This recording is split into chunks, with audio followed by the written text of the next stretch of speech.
बिहार की सियासत में एनडीए और इंडिया दोनों गठबंधनों में जब सब कुछ फिक्स हो चुका है, तभी लालू प्रसाद ने एक मास्टर स्ट्रोक चला और मुकेश सहनी को अपने हिस्से की 3 सीटें दे दी।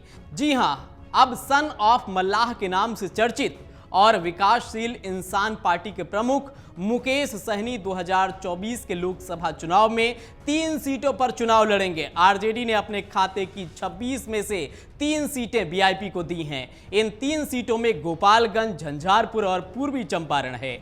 2019 में भी 3 सीटें इसे मिली थीं और इस बार भी 3 सीटें मिल गई हैं। अब सवाल है कि मुकेश सहनी को जो 3 सीटें मिली हैं, उसमें से आरजेडी सुप्रीमो लालू प्रसाद यादव की झोली में वो कितनी सीटें डाल पाएंगे। 2019 के लोकसभा चुनाव में मुकेश सहनी 3 सीट पर लड़े थे। उस वक्त भी महागठबंधन के साथ ही थे। जिन सीटों पर सहनी 2019 में लड़े थे, उनमें खगड़िया, मुजफ्फरपुर और मधुबनी थी। इस बार ये तीनों सीटें नहीं मिली हैं। इस बार सीट बदल दी गई हैं। 2019 में खगड़िया सीट पर खुद मुकेश सहनी ने चुनाव लड़ा था। हालांकि एलजेपी प्रत्याशी महबूब अली कैसर से वह 2,94,338 मतों से हार गए थे। मुकेश सहनी को 2,54,184 वोट मिले थे। मुकेश सहनी के अलावा उनकी पार्टी के 2 अन्य प्रत्याशियों को भी हार का सामना करना पड़ा था। मुजफ्फरपुर लोकसभा क्षेत्र से उनके प्रत्याशी राजभूषण चौधरी को 2,56,890 वोट मिले थे। बीजेपी के प्रत्याशी अजय निषाद से 4,09,988 वोट से उनकी हार हुई थी। मधुबनी लोकसभा सीट पर मुकेश सहनी की पार्टी वीआईपी के प्रत्याशी बद्री कुमार पूर्वे 4,55,000 के करीब मतों से पराजित हुए और भारतीय जनता पार्टी के प्रत्याशी अशोक कुमार यादव की जीत हुई थी। बद्री कुमार पूर्वे को मात्र 1,41,000 के करीब वोट ही मिले थे। लालू प्रसाद यादव ने मुकेश सहनी को 2019 में दी गई तीनों सीटें छीन ली हैं। इस बार गोपालगंज, झंझारपुर और पूर्वी चंपारण पर चुनाव लड़ने का मौका दिया गया है। 2019 में इन तीनों सीट में से 2 पर आरजेडी ने चुनाव लड़ा था। 1 सीट पर उपेंद्र कुशवाहा की पार्टी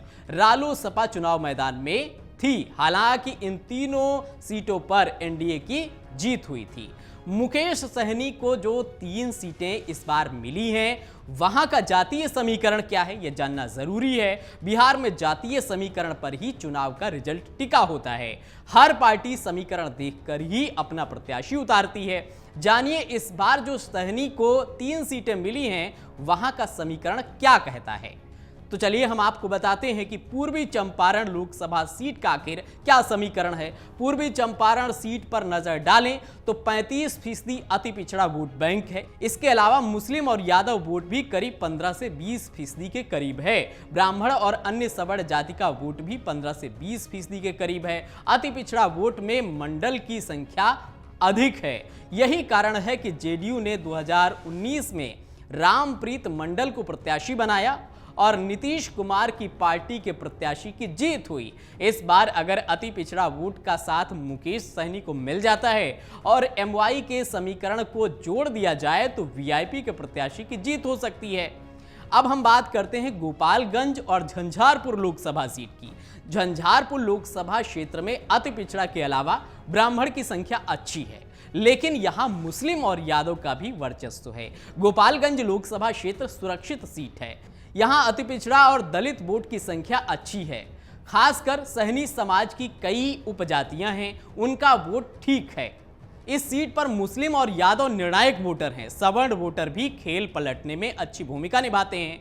ऐसे में अगर दलित वोट बैंक में सेंधमारी नहीं हुई तो मुकेश सहनी के लिए जीत सुनिश्चित हो सकती है। बता दें कि अभी तक तीनों सीटों पर प्रत्याशियों का फैसला नहीं हुआ है। कहां से कौन लड़ेगा, वीआईपी सुप्रीमो मुकेश सहनी किस सीट से लड़ेंगे, यह भी अभी साफ नहीं हुआ है। बहुत जल्द पार्टी की ओर से प्रत्याशियों की घोषणा कर दी जाएगी। लेकिन अब की बार मुकेश सहनी के सामने चुनौती कठिन है कि पिछली बार भी तीनों सीटों पर हार मिली थी और अब की बार लालू प्रसाद यादव ने जो 3 सीटें दी हैं, तो अब की बार मुकेश सहनी कितनी सीटें जीतकर लालू की झोली में डालेंगे, ये देखने वाली बात होगी। अगर आप ये वीडियो YouTube पर देख रहे हैं तो हमारे चैनल को सब्सक्राइब करें और बेल आइकन को दबाना ना भूलें। अगर आप Facebook पर ये वीडियो देख रहे हैं तो हमारे पेज को लाइक करें।